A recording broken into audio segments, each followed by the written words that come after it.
футбол ойногубуз келет, балдарга окшоп баягы музде баягы хоккей ойногубуз келет. Мына сенин көзүң көрбөйт, эми сен эч кимге керегиң жок.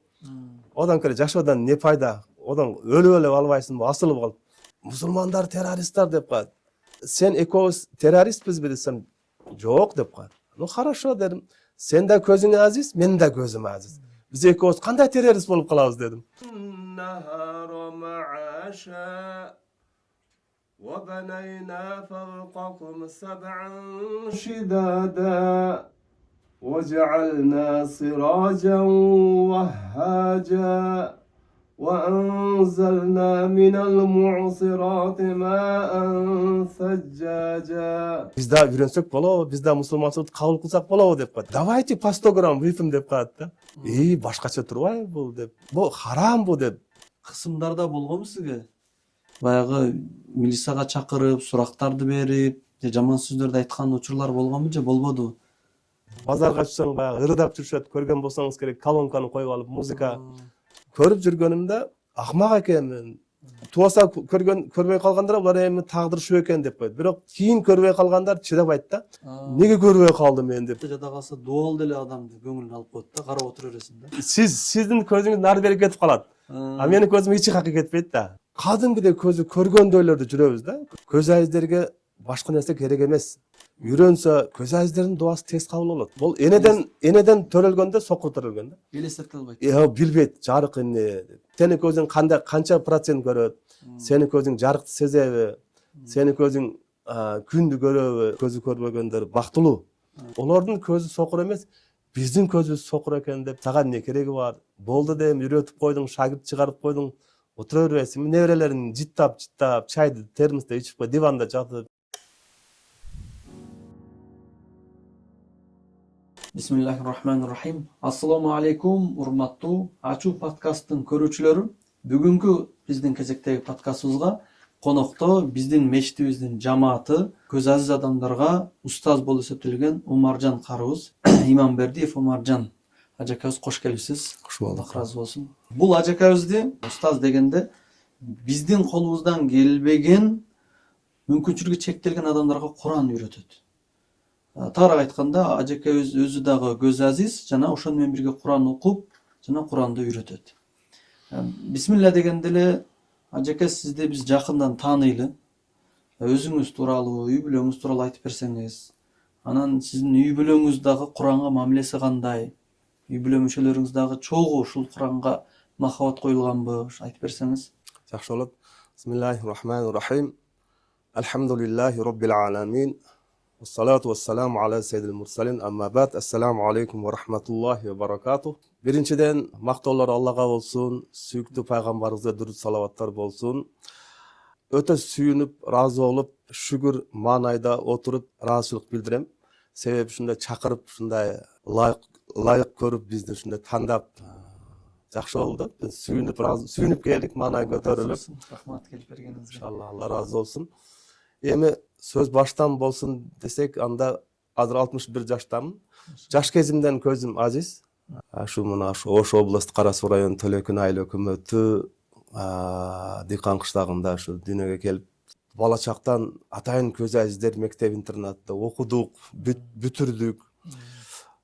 Көзүбүз азиз болгон менен, алхамдулилла, Алла Таала жүрөгүбүздү ачып койгон экен. Алхамдулилла. Эң кымбат нерсе иман, хидаят, Алла берген неаматтардан болуп, бизге ушу жаш кезибизде насип болбоду. Бирок 50 жашка чыкканда араб тилин үйрөнгөнгө, араб Кураны Карим үйрөнгөнгө Алла Таала насип кылды. Ого чейин биз орус тамга да окудук, жаш кезибизде орус тамга да жаздык, кириллица деп коет. Бирок арабчадан кабарыбыз болбоду. Бирок качан Куран бизге үйгө келди?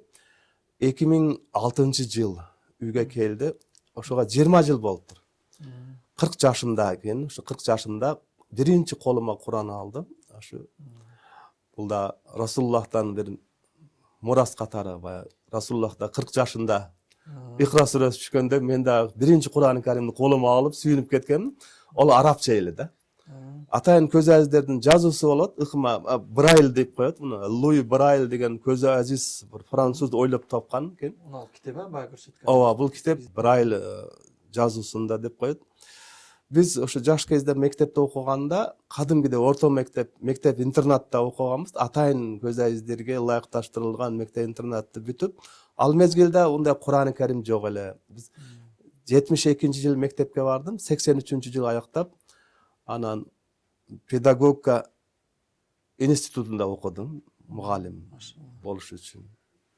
Ошондой башталды жашоо. Ушу көзүбүз азиз болгон менен жашоого кызыгуу, ушундай бир жакшы маанай менен жакшы өткөрдүк. Качан ушу Кур'ан Карим колго келгенге чейин бир аз онча кызык болбоду. Жашоодо кандай десе сыгылыш болот эле, кеде ушундай переживать этип, неге ушундай болуп калды экен деген. Бирок Аллага шүгүр,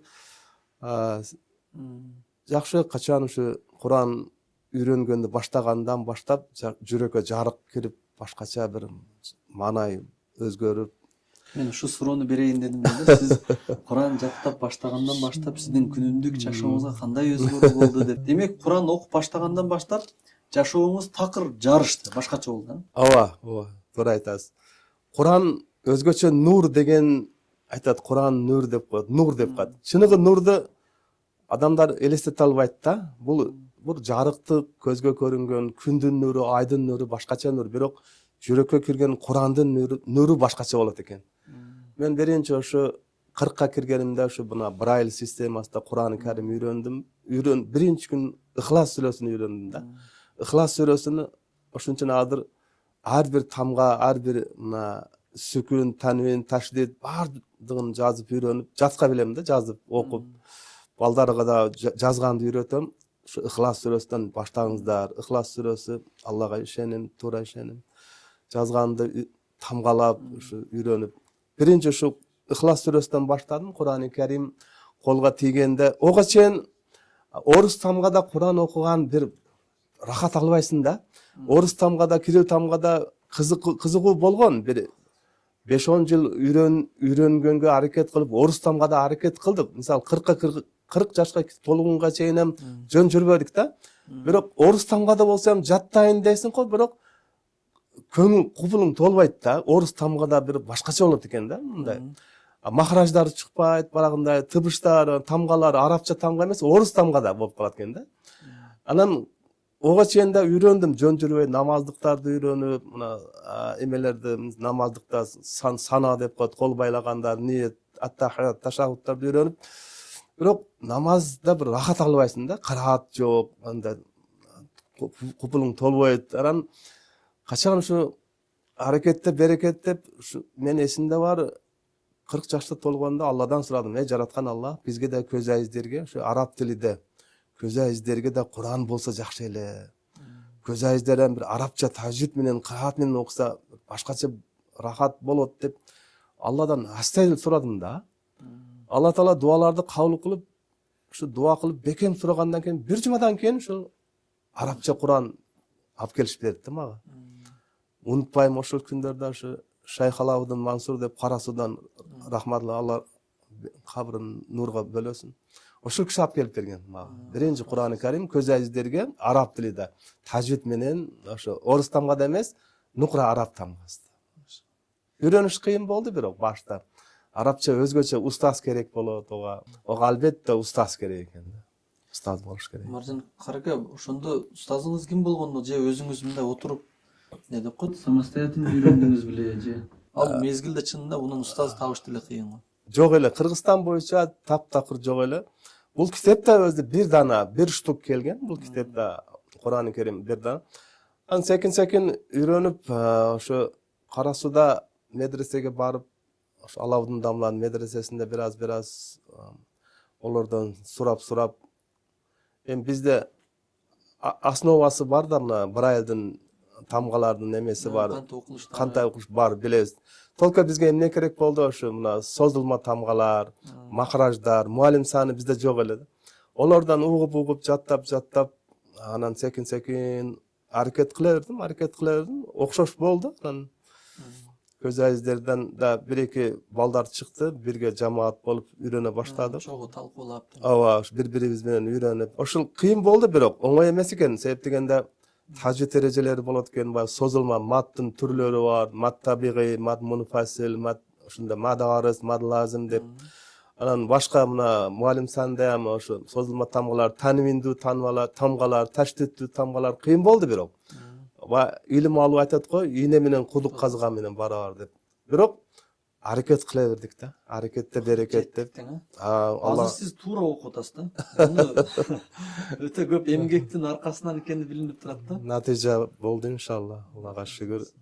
Жакшы, Аллах Таала ушундай мен көп шүгүр айтам. Себеп дегенде мурун жаш кезибизде мындай кабарыбыз жок эле, баягында адамдарга окшоп биз да ушу неге ушундай болуп калдык экен? Биз да ошо башкалар сыяктуу эле көрүп, машина айдап, башкалар сыяктуу эле ошо ойноп күлүп жүрсөк болбойт беле? Неге ушундай тагдыр сыноосу бизге ушундай көзүбүздүн алып койду деп көп өкүнүп жүрөт элек да жаш кезибизде. Балдарга окшоп футбол ойногубуз келет, балдарга окшоп баягы муз тебип, баягы хоккей ойногубуз келет. Анан неге ушундай болуп калды экен деп көп кыжалат болуп бир топ убакыт. Качан эми кыжалачылык качан кетти? Качан ушу Кур'ан-ы Карим алифбеси, муалим саны үйрөнгөн башталганда бир башкача сезимдер. Алхамдулилла жакшы. Баягы көчөдө жүргөндөн көрө отуруп, мына Кур'ан үйрөнүп, жакшы мындай сүрөлөрдү окуп, жаттап, аракет кылсаңыз, ачылыш болуп, жүрөк ачылып, жүрөктө баягы эмелер кетти да. Жаман сезимдер, жаман ойлор кетип, башка алмашып калды да. Алла Таала алмаштырып койду. Жакшы мына маанай берди Алла Таала. Жүрөккө ушундай бир ылык эме кирди да. Жакшы болуп, аракет кылып, ушу үйрөнүп кеттим. Бирок башта кыйын болду. Өтө кыйын болду. Себеп дегенде араб тилин үйрөнүш оңой иш эмес. Бирок Алла жардам берди. Алланын жардамы менен үйрөнүп, ушу биринчи Кур'ан-ы Карим келгенде, анан мен ондан көчүрүп жазгам. Жарым пара Куранды мындай өзүбүздүн дептерге жазгам. Жанагы жазып бергенде. Ооба, ошол китеп аманат вактылуу келген бизге. Кайра бериш керек эле да. Анан жарым параны көчүрүп алып, вашшамсе валлухаха ошого чейин жазып, 91-чи аят сүрөгө чейин жазып, анан кайранын аракет кылып өзүм үйрөнүп алып, башка балдарга ham аракет кылып үйрөтүшүм керек болуп калды да. Себеп дегенде аманат мага жүктөлдү. Курандын аманаты өтө оор болот экен. Өзүм үйрөнүп алып, эми отурсам болот эле, бирок отура албай калдым. Башкаларга да үйленип, Олар да караңгыдан жарыкка чыксын деп, оларга да үйрөткүм келип калды да. Аллах разы болсун. Азыр сиздер үчүн чынында кыйын болгондо Куран китептин тартыштыгы, үйрөткөн адамдын тартыштыгы. Ооба. Азыр баягы Куран көз азиздер үчүн Куран окутуу мектебин ачкансыздар да, шакирттериңиз бар го. Азыр ам үйрөнөм деген адамдар үчүн сиз үйрөтүп, эшиңиз ачык экен да, алардын дагы караңгы жашоосун нурга алып чыгып, Куран менен алек боло тургандай кылып. Албетте, Кудайым өмүр берсе, күч кубат, ден соолук берсе, өмүрүмдүн акырына чейин ушу Алла Таала эми канча өмүр берсе да бекер максат ниет кылгам. Эң негизи кыла турган иш ушул иш да, биздин иш. Балдарга ушу үйрөтүп коюш. Себеп балдар биринчи келгенде ар кандай келет да, мисалы өзүм үйрөнгөндөн кийин үйрөтө башталдым. Ар кандай балдар келет, көзү көрбөгөн балдар, психологиясы ар түрдүү болот да. Көзү көрбөгөндөр ынжык болот, сыгылып кетет, үй бүлөсүндө да өтө копол орой болот да алардын. Баягы чыдабайт.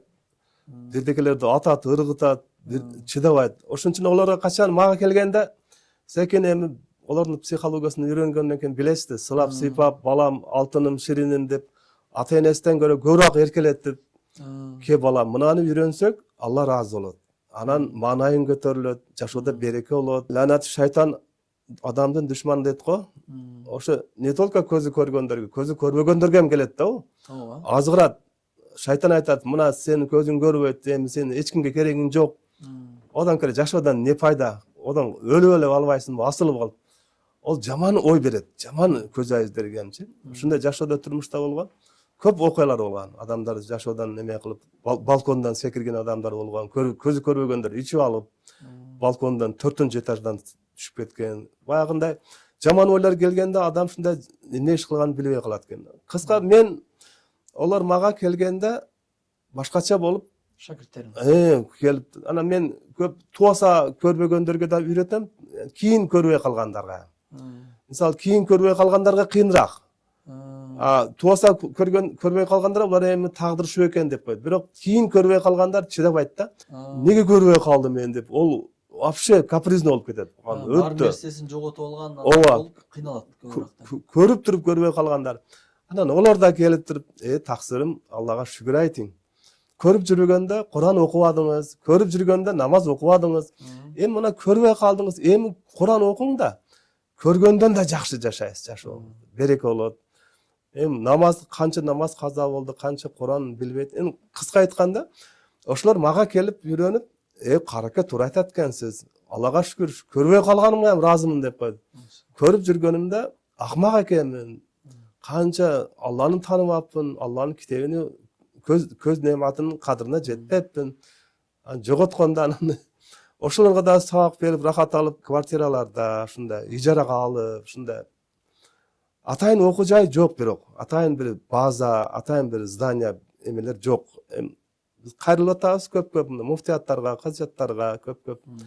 Иншалла болуп калат деп үмүт бар, бирок келечекте үмүт бар. Себеп дегенде канча жаштар бар, көз айыз жаштар көп да. Мисалы садикте жүргөн көз айыз балдар бар, мектепте 1-класс, 2-класста жүргөн балдар бар. Ар кандай возрастта да. Кыскасы ушу жакшы бир Кудайым буйруса келечекте пландар, ниеттер бар иншалла, жакшы. Биз даярбыз иншалла. Олорду жашоого кайра даярдап, олорду мындай ыраазы болгон даражага чейин да Аллага шүгүр айтып, баягында нашүгүр болгондон көрө шүгүрчүл болгонго даярдайбыз да. Эми ошо Аллага шүгүр эми. Шүгүр айтыш керек Аллагачы. Азыр байкасаңыз биздин мечитибизде Куран үйрөнөм эле деген адамга эшик ачык да, келип бир карыларыбыз бар, үчөө иштешет да. Андан сырткы да жардамчылар бар. Эми алар чынын айтканда мечитибиз ачык, келип үйрөнүп кетип атат да. Көпчүлүгү тамгадан түшүп, кээ бирлер намаз окуп, кээ бирлер Куран жаттагандар ham болуп атат. Эми ушу көз азиздер үчүн дагы мечитибиздин ичинен бөлмө ачкан болгон болсок, болоо жагы өзүнчө бир шарттар болуш керекпи? Мисалы столдар өзүнчө, доскалар өзүнчө дегендечи. Алла разы болсун. Бул сөзүңүз мага өтө жагымдуу сөз айттыңыз да. Мындай сөздү мен угуп жашарып кетем, сүйүнүп кетем, анан күчкө күч кошулат.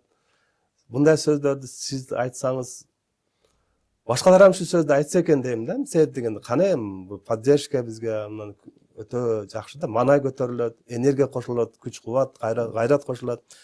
Иншалла мечитте болгону жакшы, бирок көз айыздерге бирок шарт түзүш керек да. Шарттар түзүш керек. Албетте булар бул эми мечиттен көзү көргөндөргө ылайыкташтырылган да. Даараткана, ажатканага барыш керек. Ориентировка деп коет, мынандай жакшы ориентация алыш керек. Эми бул жерге Аллах разы болсун, Кудай кааласа ажы эмес келечекте курулуш болсо, медресе сыяктуу. Медресе десек көп адамдар чөчүп кетет экен да. Медресе десе кандай деп. Биз ошо атайын башка чет мамлекеттерде болуп келдим. Казан шаарында бар, Татарстанда. Реабилитациялык борбор деп коет. Реабилитационный центр. Бул кайра даярдоо. Көз айыздердин жашоого кайра даярдоо. Олорду окутат, бастырат, ар кандай. Мисалы, мен ушу Казан шаарында болгонумда, Казан шаарында 2019-жыл болдум. Көзү азиз орустар келди да мага. Көзү азиз орустар, рус миллатында. Владимир, Александр, бирок көзү көрбөйт. Олорго дин жөнүндө айтсаң, жүрөктөрү жибийт да, орус болбосо. Башка дин өкүлдөрү да. Башка дин өкүлдөрү, мусулман деле эмес даже. Ооба, ошолор да үйрөнүп, мындай жаздырып, мына китептерди көрсөтсөм, биз да үйрөнсөк болобу дейт. Албетте болот да. Силер да өзү негизи адам төрөлгөндө мусулман эмеде төрөлөт. Анын тарбиясы, анын чөйрөсү башка диндерге буруп салат да, фитрат. Ана ошо жакта Казанда көрдүм, өтө жакшы бир борбор бар экен. Ал жакта Куран үйрөтөт экен.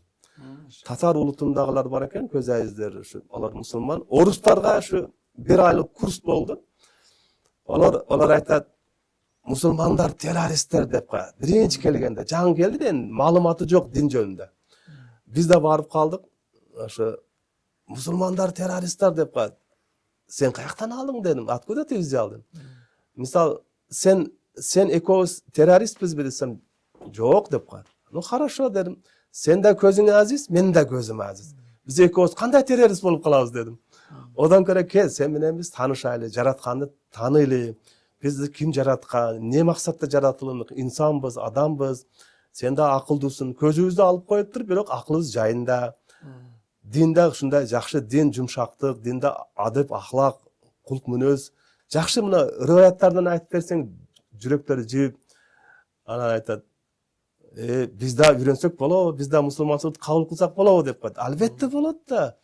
Албетте, ошон үчүн Алла Таала бизди сен менен бизди жолуктурду бул жерде деди. Мына китебибиз бир Куран, сен да ушу үйрөн дедик. Азанды угуп, улар да бирөөсү айтат, күлгүлүү сөз айтты да. Давайте по 100 грамм выпьем деп коет да. Бу харам бу деп. Давай лучше замзам выпьем деп койдум. А что такое замзам деп коет. Замзам лечебный, очень полезный деп. Замзам суун берсем, башкача турбайбы бул деп. Анан моюнга алды да буларчы. Бирөөсү айтат, мен церковьке кирип, мына свеча, шам коет экен. Эми церковьке барбайм деп. Жаман экен, грех болот экен, мен эми кайтам, ислам динин кабыл алам деп. Көз айыздерге мындай жакшы түшүндүрсөңүз олар да түшүнөт да. Кыска айтканда, жакшы, алхамдулилла, дайым дарат менен жүрүшөт. Себеп дегенде Куранды дарат менен кармаш керек. Жакшы мына намазды калтырбай койдук, каза кылбай койдук. Көз айыздер хидаят башкача экен да. Алла берген чоң, муну сатып албайсың, бирөө бере албайт. Ушу көз айыздерге ушу мына китеп келди бизге. Şu kitaptın arkasından hidayet de geldi de. Көз айыздар разы болуп, сүйүнүп, үй бүлөсүндөгүлөрдөн рахмат үйрөткөн адамга рахмат, ушундай келишип, разы болушуп. Иншалла бул мечитте да Кудай кааласа мен ойлоп атам, бир бөлмөгө биринчи китепкана кылыш керек. Мына китептерибиз көп, китепкана кылып, анан балдарды секин келсе таанышып, жаңы келгендерди таанышып, анан келечекте бир жакшы олорго башка шарты бар жерге алгынга чейин, шарты бар жер табылганга чейин биякта бир бөлмөдө ушу китептерди коюп, 1-2 сааттан келип окуп үйрөнүп кеткенге болот. Постоянно жүргөнгө болбойт. 1-2 сааттан ушу келип таанышып, жазып, окуп, сүрө жаттап, намаздыктар, дарат үйрөнүп кеткенге 1-2 саат көпкө эмес, 3 саатка чейин. Себеп деген даратканага барыш керек. Даратканада кыйналып калат, каякта суу алыш керек билбейт да. Эми атайын мисалы ошо мен айттым, Казанга бардык. Казанды ичиде кадимгидей көзү көргөндөйлөрдү жүрөбүз да. Көз ылайыкташтырылган да. Шарттарын түзгөн. Өтө, үйдөн жакшы да. Үйдөн көрө ошак рай деп коет. Бейишке окшойт да. Иншалла биз Кыргызстанда ниеттер бар. Эгер жакшы мына туугандар чыгып калса, спонсорлор чыгып калса, мына өлкө башчыларыбыз да көңүл буруп. Бул дегени эгерде жакшы бир борбор куруп калсак, борбордо канча адамдар келип үйрөнсө, борбордо үйрөнсө, көз айыздардын дуасы тез кабыл болот. Бул жашоодо, турмушта биз көргөнбүз. Мисалы мен мага окшоштор, мен мактанбайм го. Биз жаман дуа кылбайбыз, болгону жакшы дуа кылабыз. Себеп тынччылык керек, тынчтык керек. Көз айыздерге башка нерсе керек эмес. Качан тынччылык болсо жакшы окуп, жакшы басып, коркпой жүрөт. Тынччылык болбой калса коркот да көз айыздарым, кайка качканын билбей калат. Ошон үчүн эң жакшысы биз мына эл журтка тынчтык, жакшы ден соолук тилеп дуа кылабыз да. Ошон үчүн иншалла келечекте мен ойлойм, ошо көз айыздар жөн отурбай үйдө зеригип, кыйналып, YouTube'га кирип, соцсетке кирип алып, жаман эме болбостон, айныбастан, майлы пайдалуу иштерди кылсын, кирсин, пайдалансын, бирок жакшы өткөрүп вактыны, жакшы дуа кылып эл журткө, жакшы бир үй бүлөсүнө, досторуна, колун кошунуга дуа кылып 24 саат дуа кылып отурсак дейм да. Бирөө чарчап кетип, экинчиси дуа кылсын, үчүнчүсү чарчап кетип, төртүнчүсү дуа кылсын, бешинчиси Куран окусын, алтынчысы намаз окусын, кыскасы илим, араб тили, грамматика, илим көп да. Курандан башка сарф илим бар, наху илим бар, китептери бар экен. Ошолордучу, сарф китеби, наху китеби, араб тили мындай көп китептер бар экен да. Кудай калса келечекте жакшы пландарыбыз бар иншалла. Разы болсун. Ажака азыр айттыңыз го, биз эми эки жакты күтүп отурбай эле баштай берсек, мечиттин бир бурчегин китепкана кылып, жалаң көз азиктер үчүн ошону китептери турат. Бир бөлмөнүн ориентировкасын чыгарсак. Киргенден кийин мынал стол, өзүнүн ылайык столун таап келип, мынал китеп. Анан дагы кийинкисине дагы жана айттыңыз го, жакшы сөз айттыңыз. Эгер мынтип шарттары түзгөн болбосо, көз азиздер жалаң гана жакшы гана дуаны кылат. Дуаны кылса тез кабыл болот. Албетте. Баягы как рай дегендей эле, баягы сиз көрүп келген иншалла bir özünün борборун ачсак кеңири Болсун. дааратканага кирип эшиктен кирип чыгып жүрө Болсун. турганбыз. Албетте. Сиз иншалла бул иште жардам кыласыз да. Жалпы устаздар дагы чогуу табылып дегендейчи. Биргелешип, иншалла. Биргелешипчи. Албетте. Бул иншалла алдыга боло турган нерсе. Ал үчүн түшүнүшүбүз керек да, балким Туура. түшүндүрүшүбүз керек дегендейчи. Бир четте турганда ач бала менен ток бала ойнобойт деп коет го. Ток бала чынын айтканда ачтын кадырын билбейт да. Туура. Мына сиздин Куран жаттооңуз чынын айтканда азыркы шагирттериңизге караганда оорураак болгон да. Шагирттериңизге сиз үйрөтүп атасызчы. Аларга жеңил албетте азыр. Ачык кылып койду да. Ооба. Ошол Куран жаттоо учурунда сиздин кыйынчылыктарыңыз, ошол кыйынчылыктардан сиз кантип жеңдиңиз ошол убактачы? Мындай таштап аткан күндөр ham болгон да, мектептир китепти таштап эле. Албетте, мына бизде эми көз көрбөгөн менен колдун сезимдери көбүрөөк эме кылат да. Сезим кээде чарчайт, сезимдер да чарчайт кээде. Арканда эгерде башында кыйын болгон тамгаларды махарач чыгарыш, анан тамгалардын чекиттери бизде мына 6 чекиттен турат. 6 чекиттен тамга жасайбыз. 6 чекиттен шеститочие деп коет. 6 чекиттен 64 комбинация жасайбыз. Демек ушу 1 2 3 4 5 6. 6 жерге сайганда 64 комбинация чыгат. Бул дегени биздин ошо тамгалар 29 арабча болсо, кыргызчада ар кандай тамгалар көп. Арабчада үйрөнүп атканда мага кыйын болгон жерлери ошо тез окуган кыйын болот. Тез дегенде эрежеге амал кылыш керек да. Үзбөй улаш керек да. Ооба. Аяттар бүтүп калган вакыф деген эре токтош керек. Анан каерда ошо ихва, каерда жашырып окуш керек, каерда киргизип окуш керек. Олор өтө кыйын болгон. Анан кийин Алла Таала жардам болот. Сөзсүз Алланын жардамы болот. Башында ар бир нерседе кыйын болот. Жеңилиш каякта? Тил үйрөнүп атканда башка тилдерден кыйналат. Бирок сиз айткандай азыр шагирттерибизге жеңил. Оларга чайнап оозуна салып коебуз, толук алар жүтүп эле коет да. Оларга оңой. Шагирттерибизден устаз болуп калган деңгээлде болуп калды. Шагирттерден ham жакшы. Олар жөнүндө бир шагирттер жөнүндө бир жакшы бир сөздөр айтсам, мисалы, олар ар кандай туасалары бар. Кийин көрбөй калгандары бар. Бир күн сабак кылып отурсак, бир таксыр кирип келип, икром кылып, обедке самса алып келиз. 12 бала сабак кылып отурат элек. Көрбөй турган балдар, жалаң 12 бала. Ар кандай возрастта. Анан обедке самса алып келди, анан айтат: балдар" деп. "Устаз" деп, "балдарыңызга эки сөз айтып коеюн" дейт. "Айтың" дедим. "Таасирлүү сөз болсо айтың, хикмат болсо айтың" десем, "Балдарым" дейт. "Силер көзүңөр көрбөйт, бирок силер Алланын алдында эң бактылуу балдарсыңар" дейт да. Мына көчөдө кирсең, көчөдө жүрсөң азыр башка көзү көргөн балдар интернет клубтан, компьютерден бошобойт дейт. Компьютерге кирип сөгөнөт, кыйкырат, ар кандай игралар ойнойт дейт. Оларга караганда силер бактылуусуңар дейт да. Акыйкатты көргөн. Анан неге бактылуу биз деп бирөө айтып калды, бала айтты. Биз көрбөсөк, анан бир күн келет дейт. Ахиретте Алланын астына барганда силердин көзүңөр ачылат дейт. Нарыкларга суроо болот. Алланын өкүмүн аткарбагандарга силер неге Алланы ол дүйнөдө тааныбадыңар, мени тааныбадыңар? Неге мени өкүмдөрдүн аткарбадыңар? Силер энди түбөлүккө көзүңөр көрбөй сокур болосуңар, унутуласыңар.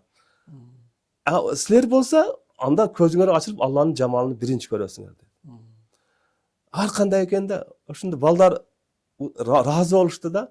Демек биз Алланын жамалын биринчилерден барып көрөбүз. Ошондо дагы бир балдардын ортосунда кызык суроолор болот да. Көзү көрбөгөн балдар ошо баягы таксыр келгенден мурун биринчи угуп калды да. Обед алып келген экен, угуп туруп балдар сүйлөшүп отурат.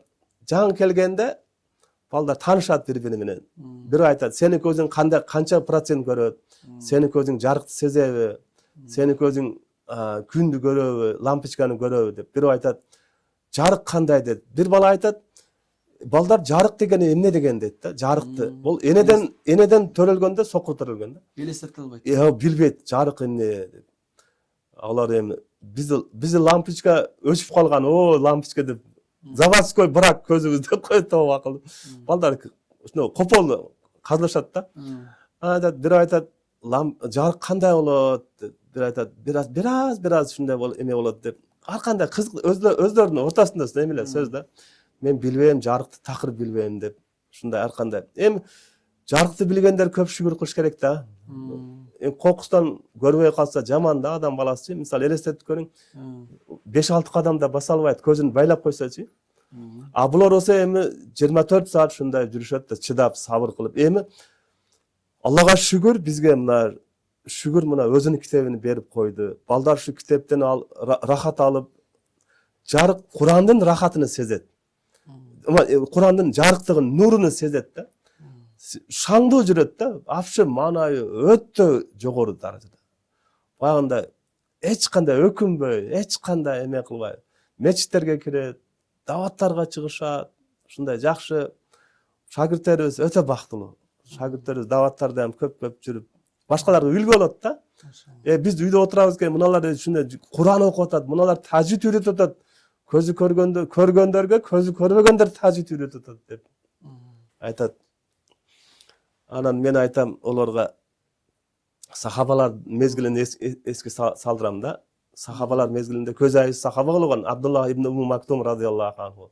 Алла разы болгон пайгамбардын азанчысы болгон, алмак салмак азан айткан Хазраты Билал менен. Ошо инсан биринчи хижрат кылган экен Мединага. Мусаб ибн Умайр радиаллаху анху. Экөө бири көзү көрөт, экинчисинин көзү көрбөйт. Мединеде Куран үйрөткөн экен экөө. Эми караң, биз Абдулла ибн Уму Мактум радиаллаху анху ошо мезгилде болсо, Расулуллахтын жанында жүргөн болсо бактылуу инсан, бүгүнкү күндө биз өзүбүздү ошо сахабага окшотушубуз керек. Себеби олордон Алла разы болду, бизден да Алла разы болот да. Аллах олордон разы болду. Алар Аллахтан бүгүнкү күндө Аллах бизден разы болот, биз Аллахтан разы болобуз иншалла. Качан Алланын өкмүн аткарсак, Алланын китебин окуп үйрөнсөк, Кудайга шүгүр шагирттерди көрүп, манайым көтөрүлөт, аркабыздан дуа кылат устаздарга деп. Жакшы, анан өткөн жылы жаңы шагирттер келди. Эми убакыттан пайдаланып айта берейин. Эми Нокаттан бир шагирт бала келди. Ал Нокаттагы бала 2022-жыл Баткен согушу болду. 2022-де. Тажикстан менен. Ошондо командир бала экен да, командир. 200 солдатка ушу командир. Эми жарылып кетип, эки көзү көрбөй калыптыр да. Ал жогорку билимдүү военный институт бүткөн бала, ошо 1 жыл иштеп, ошо эмеде чегара Баткен. Согушта ба сентябрда, 17-сентябрда 22-жыл эки көзү көрбөй калып. 2 жыл үйдө отурдум устаз дейт. 2 жыл бирок кабар албады дейт. Ушундай сыгылып кеттим. Командир эми көзү көрөт, офицер, жакшы бала. 2 жылдан кийин угуп калыптыр да, биз жөнүбүздө ушундай көз айыздерге сабак берет, ушундай эмелери бар, окуу борборлор ачып атат. Бизге келип туруп, биринчи келип, мен компьютер үйрөнөм. Сүйлөөчү компьютер, сүйлөөчү телефондор болсо үйрөнөм. Куранга онча маани бербеген экен. Анан келип туруп, секен мен менен таанышып, ушундай бизде Куранды үйрөтөбүз. Куран барбы дейт. Ооба, ушундай Курандарыбыз бар. Болду деди. Бир күн көрдү, бир күн калды. Анан кетпей калды анан. Кетпей, мен Куран үйрөнөм деди. Мына китепти үйрөнөм деп. Азыр ошо бала 30-параны толук жаттады. Сыйпалап жаттады. Бир параны жаттап койду. Толук жаттап койду. Азыр эми максат кылып атат, толук 30 параны жаттайын деп. Жашта 27-ге чыккан бала. Эми анан дагы бир сөзү мага жагат, онун сөзү. Устаз деди, мен сизди ишиңизди улантам деди. Токтобойт сиздин ишиңиз деди. Мага ушундай жаштар керек да. Жаштар күч дем болот да, туура. Кудай кааласа, караң, ошо бала келип, анан башка балдар келет, башка көп башка ар кандай балдар келет, олордон бир башкача таасирленесиң да. Сиздин күчтүү шагиртиңиз бар, а? Жанагы биз менен чогуу окуган, биз менен чогуу Куран жаттаган Абдулла деген. Хафиз. Хафиз о бала жаш кезде. Ол биз менен Куран жаттаганда ал угуп жаттайт эле. Ооба. Угат ба, ручкалуу Куран бар, ошондой тийгизип туруп. Угуп жаттайт эле. Кийин уже жазууну китептин өзүн сыйпалап окушту сизден үйрөнүп турган. Ооба. Туура айтасыз. Ол бала да келди, 22-жыл келди мага. Ого чейин дагы келип жүргөн, бирок ончалык Куранды толук жаттаган, кырааттары сонун бала, ал да устаз боло турган деңгээлде. Ал бала да үйрөндү, иншалла, үйрөнүп, азыр кадимгидей кол менен жазат, кол менен окуйт, сыйпалап. Ого чейин угуп жаттаган. Ручка Курандан. Эми азыр ал бала айтты, устаз дейт, мурун жазган окуганды билбейт элем, бирок Куранды жатка толук билет, жазган окуганды билбейт эле. Оозеки жаттаган. Эми азыр өтө ыраазы болуп, мурун чай ичип жүргөн болсом, азыр намат менен чай ичип калдым устаз деп, рахат алып ушундай окшотушу. Абдуллах жакшы бала, келечекте ошолорду келечегин ойлойм да менчи. Амла ошо биз мисалы адам аманат биз бул дүйнөгөчү. Мына 61ге чыктым да, билбейм эртең бармы жокму. Бирок мына иш токтоп калбасын дейм да. Мына ишти улантып кетиш керек да, туурабы? Алла берген аманатты башкаларга эми ар ким өзүн ойлоп, турмуш менен алек болуп, тиричилик деп жүрө берсек, мына ишти ким кылат дейм да. Бул аманат мени уктатпайт, бул аманат мени отургузбайт да. Ошо жаштарга үйрөтүп, олор да бир жакшы бир борборлор ачып, олор да иш кылса келечекте башка кошуна мамлекеттер турат, мына Казакстандан келет, Тажикстандан келет, көзайыздер келет да. Кыргызстанда ачылыптыр деп. Ошолорго айтам, балдар, бул аманат, бул иш. Аманатка кыйнат кылбайлы, токтоп калбасын, жоголуп кетпесин. Мына көзү көргөндөргө Кыргызстанда канча медресе бар дамла? Көзү көргөндөргө толтура медресе бар. Эми көзү көрбөгөндөргө бир даана эмес, жартыям жок да. Иншалла болот, үмүт бар, бирок үмүт өчпөйт экен. Үмүт мына Рамалы Чубак ажыга айтканбыз, келген бизди зыярат кылган. Бизде дагы көп устаздар келип зыярат кылды. Ошого иншалла мына сиз да мына бүгүн чакырып калдыңыз. Сиз да ажайып себепчи болуп калыпсыз. Иншалла балким Жакшы кел ушул ишти чогуу кылайлы дегендер болсо, тез арада биргелешип сиздерге ориентировка чыга турган столу менен эсте ачылып иншалла. калса, мына канчалаган көзү көрбөгөн адамдарга жашоого үмүт берип, Алланын аятын окуган сайын, бул Куран өзү нур да, өзүңүз сездиңиз го. Шифа болот. Окуган сайын шифа болот, окуган сайын жүрөгүң нурданып, өтө бактылуу болосуң да. Ону ошо Куран окугандар гана сезбесе, калгандарына сөз менен айтып түшүндүрүш кыйын го. Иншалла, Кудайым буйрса болсун, иншалла. Мына ошо айтканымдай, ошо Казанда болгондой, Казандагыдай деп шарт болса, олорго аялдар каян болот? Көз айыз аялдар бар го. Бизде эми аялдар ам өкүнөт. Көзү көргөндөргө, эркектерге Умар устаз бар экен, сабак берет экен. Көзү көрбөгөн аялдарга ким сабак берет дейт да. Мен бере албайм дейм. Мен эркектерди эме кылып алсам, көз айыз аялдар, кыздар бар, көзү көргөн кыздар.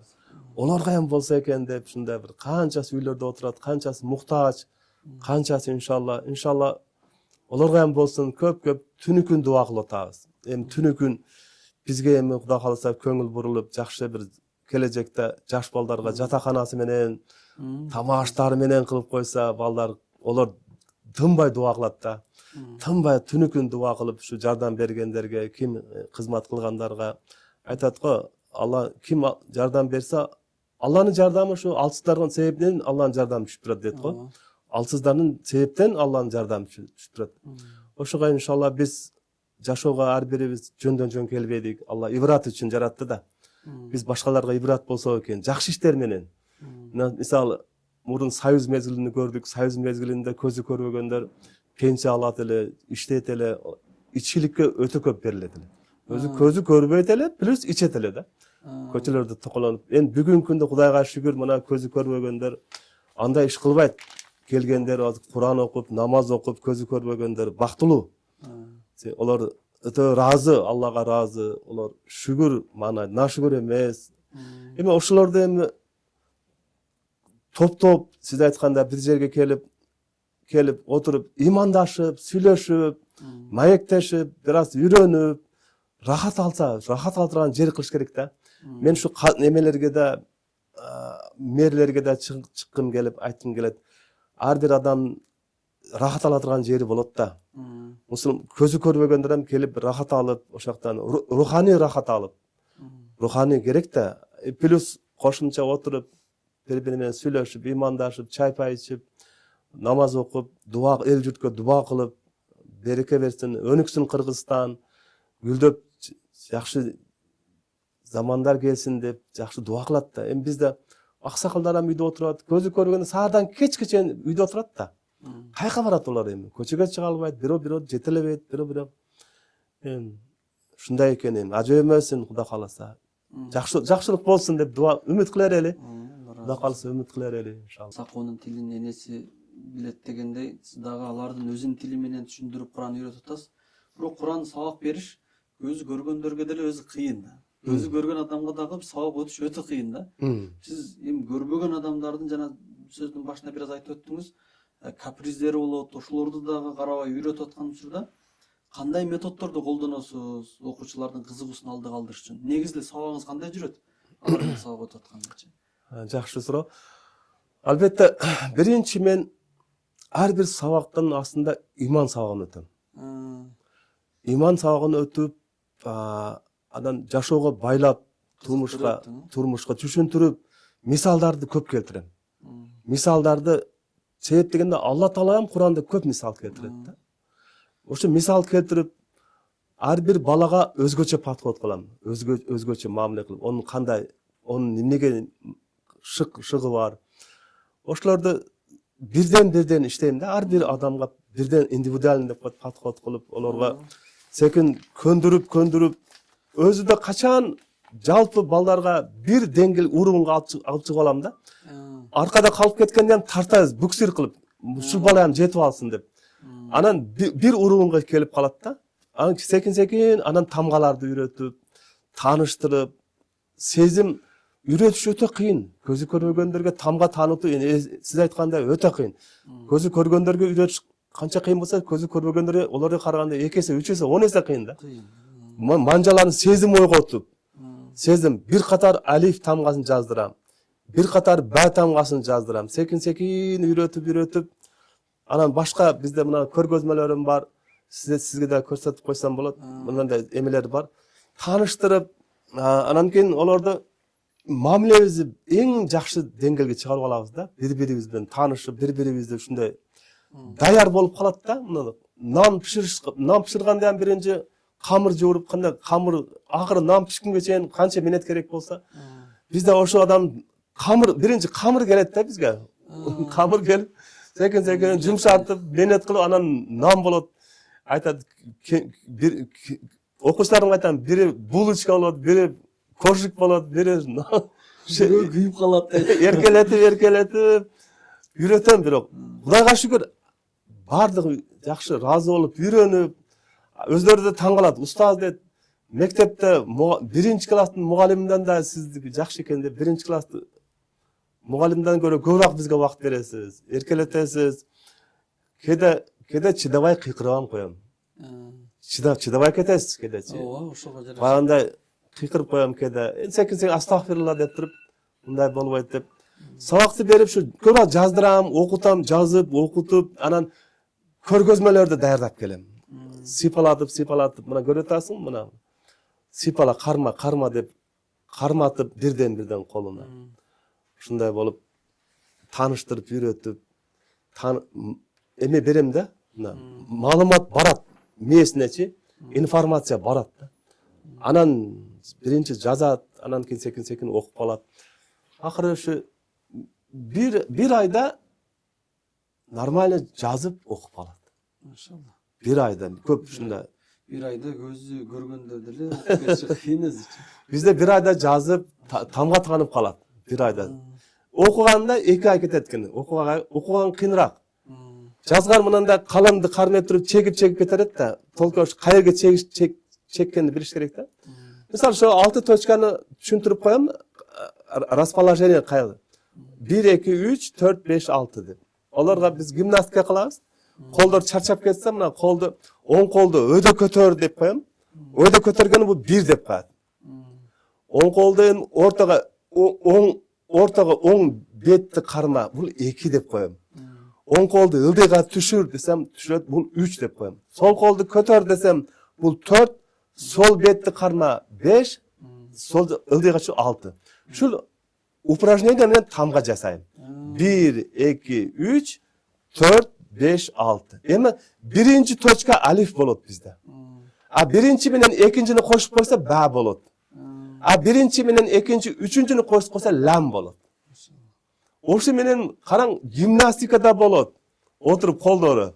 И каякта уже эме кылат да, кайсы точка каякта экен. Биринчи точка десем, уже болду, алиф деп коет.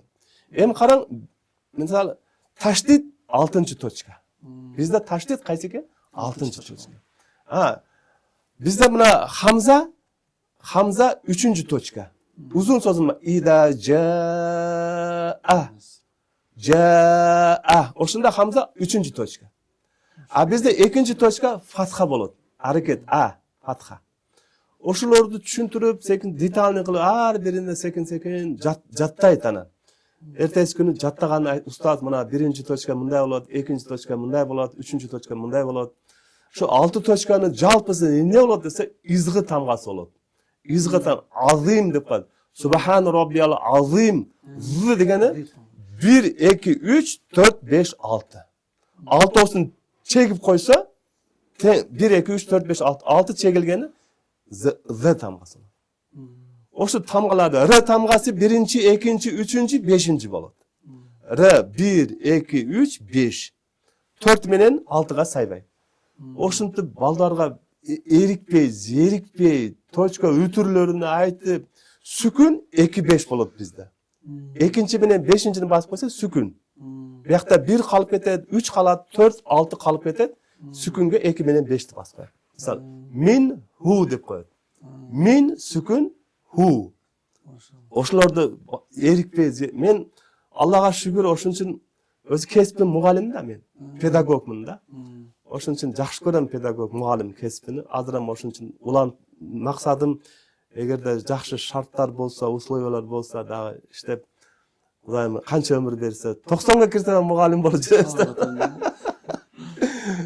Allah Taala güç kuvvet bersin inşallah. Siz misалы Göz Azиздер мектебинде окугансыз да. Ооба. Башка сиз менен бүткөн группалаштар, мектепте классташтар ар кандай тармакта сабак өтөт го. Ооба. Бирок сиз эми Курандан сабак өттүңүз да, бул жагын Аллахтын сөзүн үйрөтүп атасыз.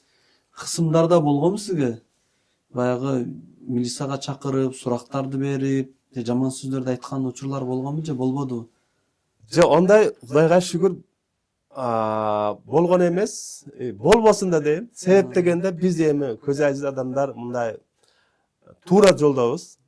Пайгамбар жолунда көрсөткөн таза жол. Биз байганда четтен чыгып кетпейбиз. Жаман үгүт, жаман насаат кылбайбыз. Экстремизм деген Жок. теманы биз алыста эле. Биз толук ушу мектеп системасында. Мектеп сыяктуу эле башталгыч тамга таануу, тамга таанып ушу болгону ушу Куран намаздыкка жараша жаттаса, намаздык үйрөнүп калса, анан бирок адамдар эми башка сөз кылат.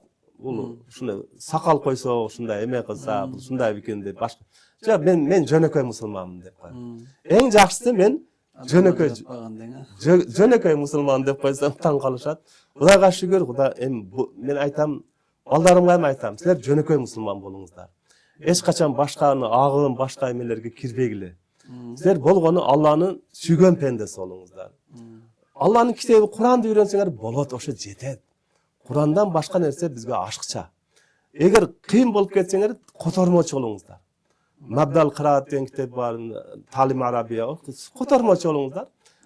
Котормочу болгон жакшы да, туурабы? Араб мамлекет. Көз ажиздерден өтө жакшы котормочулар чыгат. Ошон үчүн аракет кылып, намазыбыз кабыл болсун, орозобуз кабыл болсун деп дуа кылабыз. Кураныбыз ката болбосун. Мааниси өзгөрүп кетет го. Куранда бир тамга өзгөрүп кетсе, маани өзгөрүп кетет. Мисалы, алхамду болсо, мактоо болсун, алхамду болсун деген чала күйгөн отун болсун деп. Анан бир тамга менен. Ошо жумшак ха менен, орто ха менен жогон ханы ажыратып, биз ошо эң негизгиси ошо, Кудай кааласа, Кудайым өзү көрүп турат, өзү билип турат, Алланын жардамы бизге болуп атат. Кудайга шүгүр, өзү жардам берип, ошо жүрөккө салып ушу илимди, билимди, Куран илимини. Куран илими да чоң илим бул да, Куран илими. Ооба. Пайгамбар айткан го, "Хайрукум ман таалламал Кур'ана ва аллама." Силердин эң жакшыңар. Туура. Куран үйрөнгөн жана үйрөткөн башкалар. Дагы бир аят бар, ушуну уктуңуз беле. "Оман ахсана каула мимман да'a илаллах." Аллахка чакыргандан дагы жакшыраак сүйлөй турган ким бар деп. Эң жакшы сүйлөң. Сиз бир тамга үйрөтөм деп атып айттыңыз го, менин сабак берүү ыкмам биринчи таргып кылып, ага көндүрүп, үмүт берип анан баштайм депчи. Ошол убакта сиз Аллага чакырдыңыз да.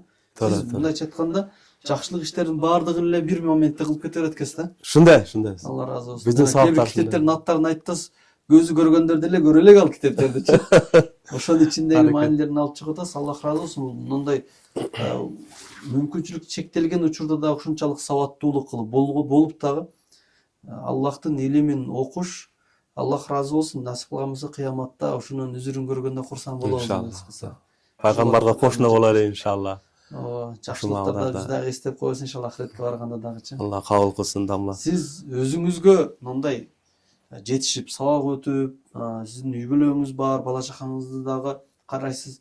Ушундай бир уур жумуштарды алып аткан маалыңыздарда өзүңүзгө кантип мотивация бересиз алдыга жүргөндө? Кээ бирки мотивация берүү техникаларын айтсаңыз, кандай ыкмаларды колдоносуз? Азыр бир аз кыйыныраак болуп калды. Себеп дегенде жаш өткөн сары күч кубат кетет, ден соолук көп ооруп каласың. Материальный поддержка аз болот. Үйдө болот, ар кандай турмушта болот да.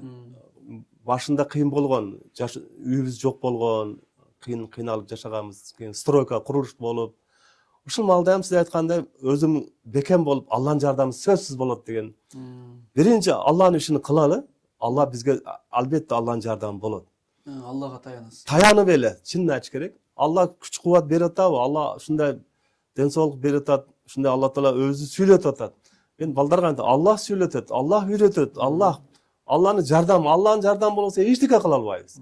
Алланын жардамы болбосо эчтеке кыла албайбыз. Келе албайбыз, сабак бере албайбыз. Мына келип силер келдиңер, мен келдим деп бири-бирибизге Аллах алып келди. Аллахтан болду. Алла Таала көрүп турат, билип турат. Ушу көрөк ушу иман сабак Алладан деп, ар акыбал Алладан деп. Ошол бай кылуучу Алла, кедей кылуучу Алла, Алла Таала күндү чыгарган Алла, мезгилди алмаштырган Алла деп ушундай ошолор менен кубат кирип кетет да магачы. Мезгил алмаштырат Алла Таала, кимди кааласа бай кылат, кимди кааласа кедей кылат, өлүктөн тирикти чыгарат, тириктен өлүктү ушундай сүйлөп, анан өзүм да кызыгып кетем да, баягы машинанын мотору зажигание алганда, олардан балдар анан сабак бергенде мен рахат алам. Неге дегенде бул өтө сиз айткандай эң жакшы сабактардын ичинде Куран сабагы башкача. Башка мисалы классташтарыбыз башка эме болуп кеткен, башка мисалы бири музыкант, бири башка, бирок олар менчелик рахат ала албайт да жашоодон. Баягы рух азыгы бизде көп болуп атат, себеби күндө ушу сабак берип, Куран үйрөтүп, барып келип, мен сабакка кетип атам. Кадимгидей көзү көргөн мугалим сыяктуу эле ушундай бир маанай менен кийинип, үйдөгүлөр эми поддержка кылып, жакшы колдоп, сиз барың. Сиз барбасаңыз болбойт, канча да муктаж деп, олар эми керектүү адамсыз да, керектүү адам болуш өзүнчө бир чоң сыймык. Олар эми жардам берип, олар эми мен ушу көрөк ушу Алладан кубат алам, Алладан күч кубат алам. Анан башкаларга жакшы жагыбыз менен үлгү болушту каалайм да. Мисалы биз бирөө хидаят иманга келип калса, хидаятка келип калса канча жакшы да, мисалы да. Олар канча ушу көзү көрбөгөндөр шунчалык аракет кылып атса, биз отурабыз экен да деп, олордун көзү сокур эмес, биздин көзүбүз сокур экен деп көп таасирленет да. Анан ошунчалык, бирок бизде да нафси бар, бизде да мисалы кээде жалкоолонуп каласың, кээде башында айттым го, шайтан душман, сага эмне кереги бар? Болду деп үйрөтүп койдуң, шагирт чыгарып койдуң, отура бересиң. Неберелериң жыттап, чайды термосто ичип кой, диванда жатып, жалка жат. Жок, жата турган мезгил башка деп коем. Мен аракет кылышым керек. Мен Аллага жага турган, Аллага көрсөтө турган иштерди кылышым керек. Бул дүйнө кыска. Түбөлүккө жашоо даярдык көрүш керек. Бул акыреттин эгин зары.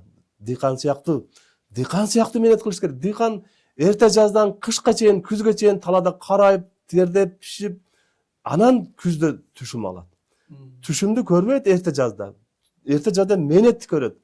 А түшүмдү ким кылат? Мешу тонна картошка, пиязды дыйкан эгип эле коет, урукту чыгара турган Аллах да. Дыйкан себебин кылып чабат, менет кылат. Бирок ого үй бүлөсү жардам берет. Эми дүйнөлүккө да менет керек да устаз деп коет. Дүйнөлүккө да мынча менет кылабыз. Ахиретке да кылабыз иншалла. Куш эки канатты учат го. Бир канат менен куш уча албайт. Эки канат менен учабыз балдар. Бири дүйнөлүк, экинчиси ахиреттик. Дүйнөлүккө да аракет кылышыбыз керек деп. Кээде ушундай эми дүйнөлүккө мотивация кылбай да кой. Менден башкасы да дүйнөгө чакырып атат, рекламалар көп. Эми мына да жетишти деп. Onu da kılabız inşallah. Onu da kılıp balдар menен oturup baldardan kede sabактар маалында чарчап кеткенде келиңиздер мунун да пикир кылып коебуз. Жакшы балдар мына таяк жасаганды үйрөнүшүп, өздөрүгө мына таяк бели трос деп коет. Таяктар жасап, өздөрүгө мындай сааттар, сүйлөөчү сааттарды үйрөнүшүп, сүйлөөчү телефондор, сүйлөөчү компьютерлөр. Ушундай катты хутба кылат, өмүрүн илимге арнаган, анын колу дагы буту дагы жоктур өлгөн. Я Аллах.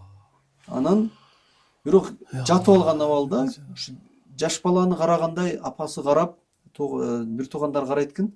Мындай чекеге тургузуп коет, сабак өткөндө да мындай жөлөп коет, падышканы жөлөгөндөй кылыпчы.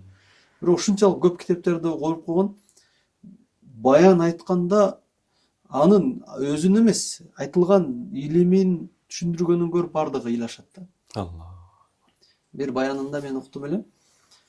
Мен ушундай апам кучактагым келет, жакын туугандарым ушундай кучактагым келет, колум жок деп. Я Аллах. Десе, ушул залдын айткан сөзүн ушул бирде бир перевод кылып, видео кылып чыгардым эле, бирок ал аягына чейин чыкпады да. Түшүнүксүз болуп калды, бизде техника жетишпей. Элдер айткан да, сенин колуң жок болгону менен биздин дагы балдар бар, олордун жүрөгү жок депчи. Алла Таала бул көз неаматы болбой калса деле, бирок Аллах Таала таза жүрөк, Аллахты таанып, акыйкатты билүү өзүнчө бир чоң жетишкендик да. Жанагы аятта окудуңуз го. Кыяматта көзү көргөн адамдар эм көрбөй. Лима хашартани а'ма дейт. Вакад кунту басира дейт. Аллахым, неге бизди көзсүз көр кылып жараттың? Биз көзсүз көрөт эле го депчи. Качан биз аяттарыбыз келгенде сен көрбөй койдуң депчи. Ал убакта абал тетир болот. Эгер көзү көрүп туруп деле Аллахтын аятын көрбөй койсо, дүйнө ахиретке барганда сурактын алдында көрүп алды турат. А бирок көзү көрбөгөн болсо деле, мына сиздин шагирттериңиз, сиз ушинтип үйрөнүп атасыз, биз көзүңүз көргөн абалда, башкача көргөн абалда турулат да, болуп дагы неамат. Иншалла, Алла насип кылсын. Аллах ошол жерде даражаңызды көтөргөндү сүйүнүшүн насип кылсын. Алла разы болсун. Сиз Куран устазысыз. Куран жаттаганга эң жакшы убакыттар кайсыл болуп эсептелинет? Албетте, тажид маалында көп окуйм мен. Тынч болот. Жакшы Куран жаттаганда ошу маалда туура көрөм мен. Багымдатка чейин. Үйдө да мен көп ошу маалда окуп. Сезим башкача болот. Мисалы өзүбүз мына колдо окуйбуз. Ар бир манжалардан өтүп жүрөккө киргендей болот да, ушундай. Ар бир тамган элестетип көрөбүз да. Манжаларды үчү сезет да. Силер мына Куранды көргөндө биздин манжаларды менин колум менен сезимдер жүрөккө рахат болуп кирет да, ошол маалда окугандачы. Тамгалар, ар бир тамга, ар бир эмелер. Мен да ошол маалдарда көп окуйм. Ошол маалда жатташ мен үчүн ыңгайлуу, тажид маалында.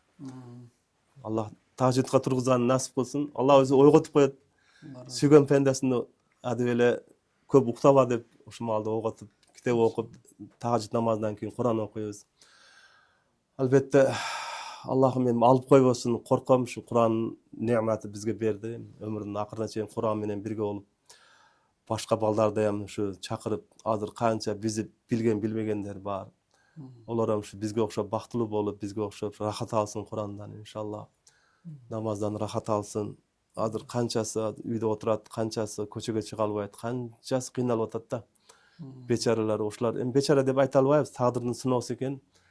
Иншалла олар ham бактылуу болсун, олар ham ушу сүйүнүп, олар ham окуп, маанай көтөрүлүп, мына таравихлерге келип, Куран канча рахаттандык хатмыларда. Олар ham рахаттансын, ушундай кырааттарды угуп, уккандын акысын берип рахат алабыз да. Алла Таала енді ар бирибизге ушу өзүнүн китебини, өзү негизи дайым эле окуп жүргөнүн насип кылсын. Качан бош болсок, Куран менен алек болуп, болбосо азгара телефонго кирип кетебиз, көрөк башка, бирок эң жакшы дост өзү Куран, китеп. Китептен окуган башка, китепти Алланын сөзү деп, Алланын сөзүнө болгон мухаббат, Алланын өзүнө болгон мухаббаттын белгиси дейт. Алланын сөзүнө болгон мухаббат, Алланын өзүнө болгон мухаббаттын белгиси. Иншалла Куран бизге шафаатчы болсун, Куран бизге шифа болсун. Şu Kur'an menен inşallah жашап өткөрсөк, иншалла ал кам болбойбуз.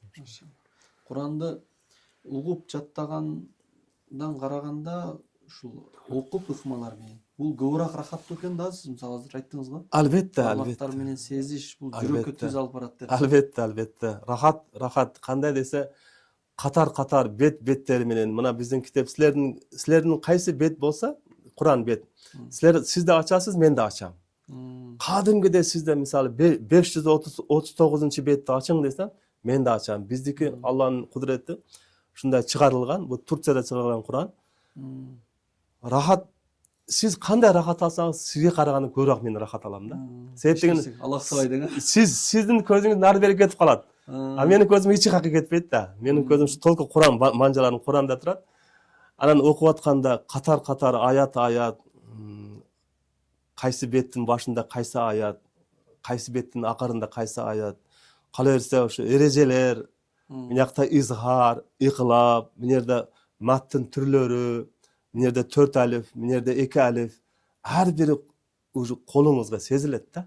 Мынерде вакыфтын түрлөрү бар го. Алиф менен вакыф, баягында вакыфтын түрлөрү, кайсы вакыфтын түрү экен. Эрежелер эми угуп жаттаганда кыйыныраак. Бирок угуп жаттаганда кыраат ачылат. Окуп жаттаганда жүрөк ачылат, тажвид кирет. Тажвид менен кирет да. Угуп жаттаганда ушу немеси үнү кирет да, Куранын үнү кирет. Китеп окуп, биз жазабыз да.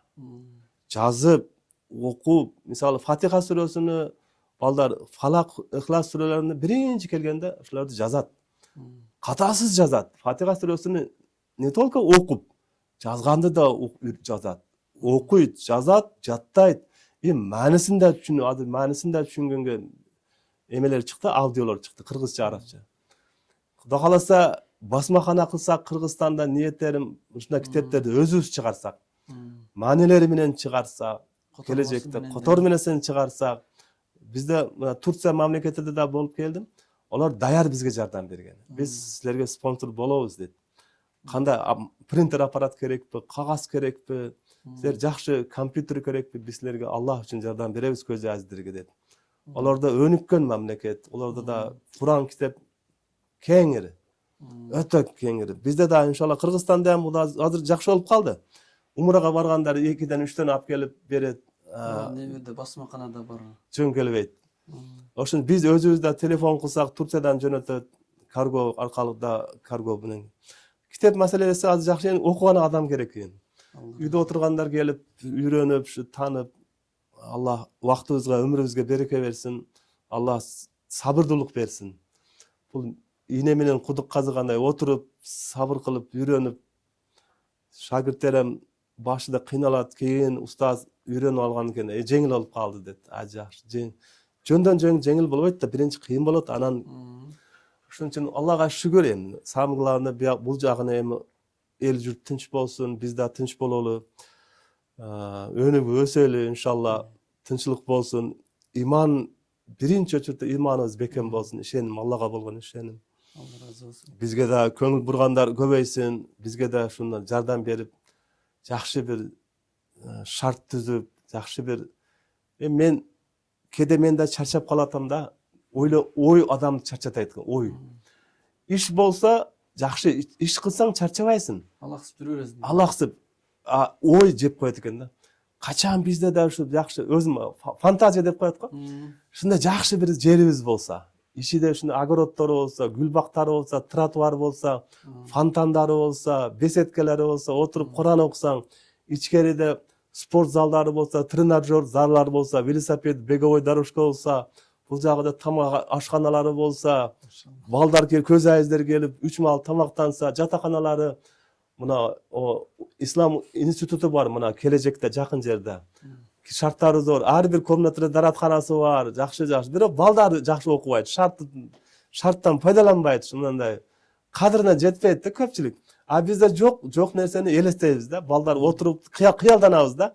Устаз дейт, жакшы өзүбүздүн тамарка болсо, сүт айрандар болсо, тоуктарды өзүбүз баксак, сүт айрандар өзүбүздө болсо, көз айыздер ар жерден келип жатып таза окуп намаздарын 5 маал окуп ошол жерде жакшы иман сөздөрүн кылып фантазия кылабыз да. Ушундай шарт болсо ушу үйдөн албаган рахатты, башка жерден албаган рахатты ошого келип туруп мазза кылып жүрсө, ушундай жүрөктөрү баранда маанайып, жылмайып, ушундай бир жакшы устаздар менен бирге жүрүп, өздөрү устаз болсо, кийин келечек муундарам ошолорго ушундай нерсе калтырып кетсек, ким ачкан болсо рахмат ушуларга деп. Анан бизге ким спонсор болсо, олорго сооп албетте болот да, туурабы? Бизге теңме-тең, аз да кем болбойт. Биз башка эмелерден сурат элек, сурат эме кылат элек. Байлардан, бизнесмендерден эми олорда эми Алла жүрөгүнө салса кылат экен да. Олорда фазилетини билсе кылат экен да. Мисалы, супермаркет салса канча пайда ону билет. Мисалы, башка сауна салса кандай ону билет. Башка нерселерди доходтору көзүнө келет, элестете алат, доход, пайда. Бирок мына бизге кура турган борбор центр болсо, бу насият сыяктуу болуп калат экен да. Бирок Алланын астында буга канча сооп, ахиретте не только өзүнө, урпактарына өтүп кеткендерине да сооптор, себеп дуа ушу кылып берген адамдардын өзүнө, урпактарына, библиясына бардыгына дуа кылат да, туурабы? Ошон үчүн эң негизгиси бир адамды ыраазы кылыш, көзү көрбөгөндөр өкүнбөйт, зерикпейт, өзүнүн баягындай шайтан азгырбайт. Шайтан душман качат ондай жерлерден. Булар Куран окуп атат, булар намаз окуп атат, буларга вактысы дайым занят, булар бош эмес. Намаз окуйт, тахажжудторго турат, ыйлайт, көз жаш төгөт, дуа кылат да булар. Себеп баягы айтканда биз алаксыбайбыз да, көздөр нарда кетпейт. Бир жерде ушу жүрөктөрүбүздү байланып бири-бирибизге жүрөктөн иншалла аракет кылабыз. Иншалла келечекте пландар, ушу жакшы пландар, ушу басмаканалар ачсак, жакшы китептер өзүбүздө чыгарып, ушундай жаңы төрөлгөн көз айыздерем кайка башканын билбейт да. Базарга чыксаң баягы ырдап жүрүшөт, көргөн болсоңуз керек, колонканы коюп алып, музыка. Нар жактарга жүрсөңүз дагы бир башка ар кандай кыйналып, башка жардам алып, жардам сурап, фондторго барып. Эми биз эгер биз Алланын ишин кылсак, Алланын китебин окусак, Алла өзү эле алып келип коет. Жүрөктөрүнө салат. Ушул жака барсаң, биз барбайбыз, бизге келет да. Мен ушундай деп ойлойм. Биз барбайбыз. Мына кайырчы болуп, суранып. Наоборот, бизге келет, алып коюңуздар, дуа кылып коюңуздар деп. Мисалы, үмүт Алладан биринчи. Алла кимдин жүрөгүнө салса, анан Алла өзү. Иншалла ошон үчүн бир адам себепчи болуп, жакшы бир борбор куруп берсе, бир жакшы жерден иншалла болор. Алла разы болсун. Ого чейин иншалла аракет кылып, дуа кылып тура береличи, иншалла. Үмүтсүз болбой. Алла разы болсун. Ого чейин деле канча эмгектер кылып койсуз го. Иншалла. Алла разы болсун. Иншалла болот. Эми бул передачаны берүүнү жакында эле баштадык да. Мен да аябай изилдендим да. Подкаст пикирлешүүдө көп жарык болбош керек экен. Мындай бир эле жарык болсо, келген конок баягы сыртка, дуалга дагы көңүлү түшпөш керек да. Сүйлөп бериш керек да. Сиз болсо ансыз жок, биздин жарыгыбызга карабай эле кеңири ачылып сүйлөп бериңиз, Аллах разы болсун. Ар бирибизден Эски күндөрдү айтып атты. Мисалы илгери көп свет өчкөндө бир шам чыракты коюп алып, үйдө үй бүлө топтолуп, аталар балдарына насааттарды, окуяларды айтып берип, ошол подкаст болгон экен ошол убакта келип пикирлешүүчү. Азыр эми адам алаксыта турган нерселер көбөйүп кетти, жада калса дуал деле адамды көңүлүн алып коет да, карап отура бересиң да. Көп алаксуу бар, дүйнөнүн сулуулугуна алаксуу бар дагы, ахирет унутуу депчи. Сиздерде ол нерсе жок экен дагы, бир жака көңүл коюп, ошонун аягына чейин чыкканга шарт болуп. Азыр сону сүйлөп бердиңиз. Келип эч жака алаксыбастан кадимкидей ачылып сүйлөп бердиңиз. Албетте көпчүбүз пайда алдык. Чын айтайын, жеке мен пайда алдым, менимче башкалар дагы пайда алды да.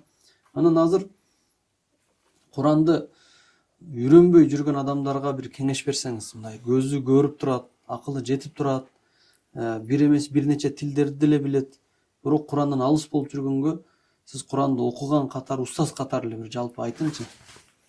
Жалпы инсандаргабы? Биз эми көнүп калыппыз, эми жалпы инсандардан кечирим сурайбыз. Жалаң эле көз айыздерге пикир кыла берипчи. Ошондой. Көз ачыктарга пикир кылбаппыз да. Эми олорго эми дуа кылабыз. Олар эми иншалла ар бир сурак болот да, ар бир неаматтан. Мисалы, угуунун акысын бер деп, бердиңби деп, көрүүнүн акысын бердиңби деп. бул дүйнө акысын бере турган дүйнө да.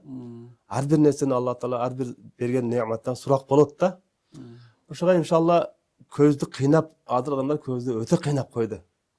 Неге кыйнат? Көздүн нуру кетип атат да. Көздүн нуру телефондорго, компьютерлерге көп нурлар ысырап. Бирок эгер ушу ысырап кылгандан көрө Куранга караганда көздүн нуру күч алат эле да.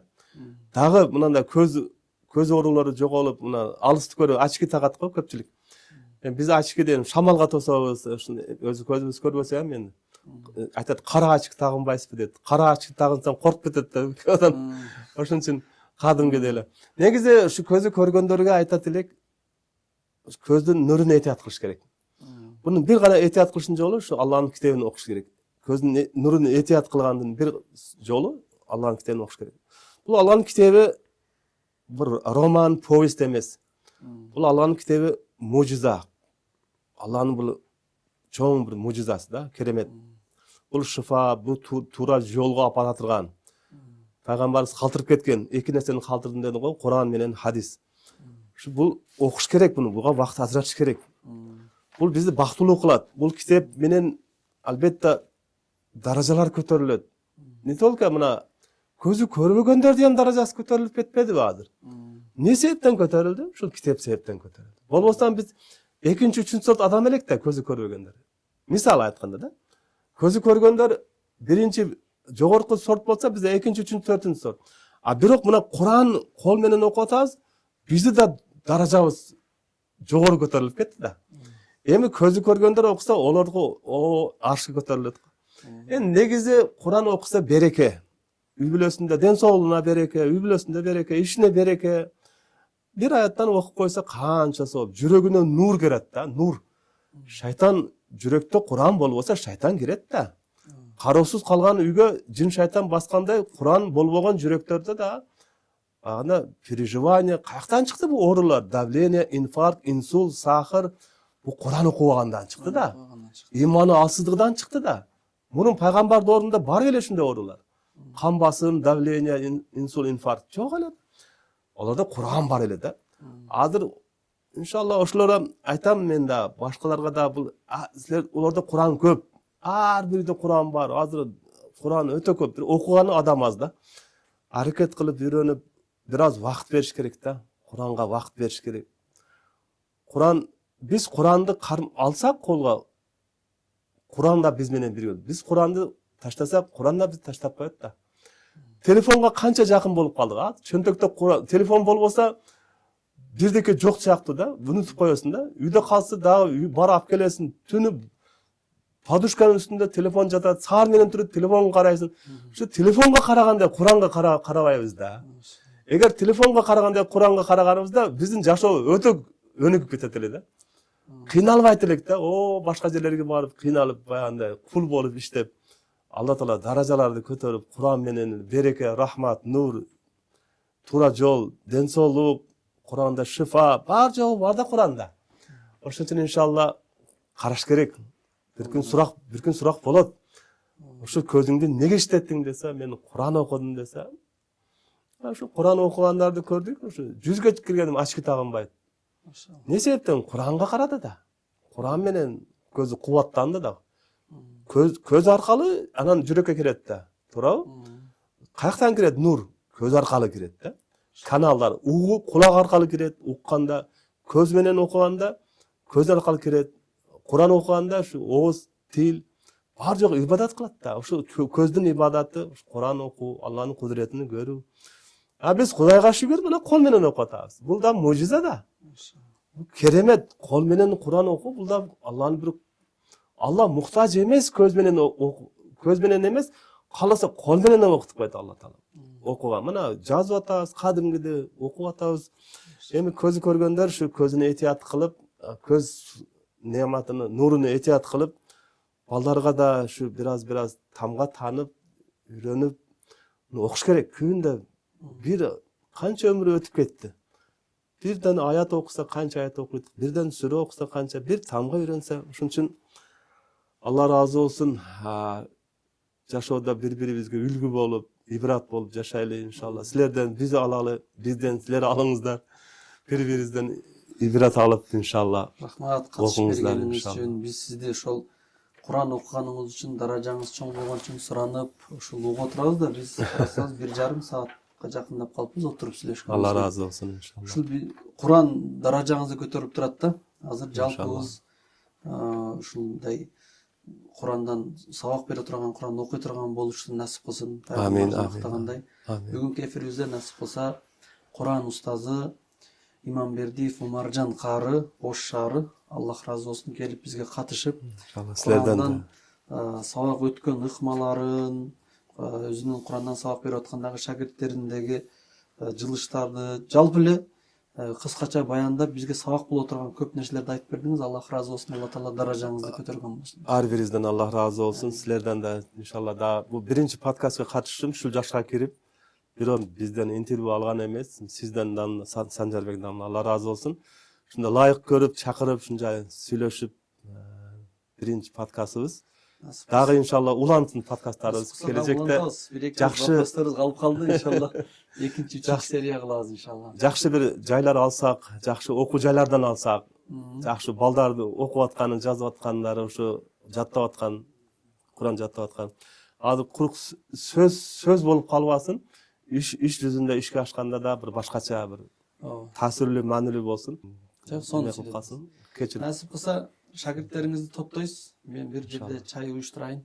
Чай үстүндө отуруп ыймандашып, баян кылып, суроо жооп кылып отурабыз. Балким бир жумадабы же 2 жумадабы бир кылып топтоп турабыз иншалла. Иншалла. Сиз эми Курандан сабак берсеңиз, биз мындай баян кылып, биз да пайдасы тийип турсын иншалла.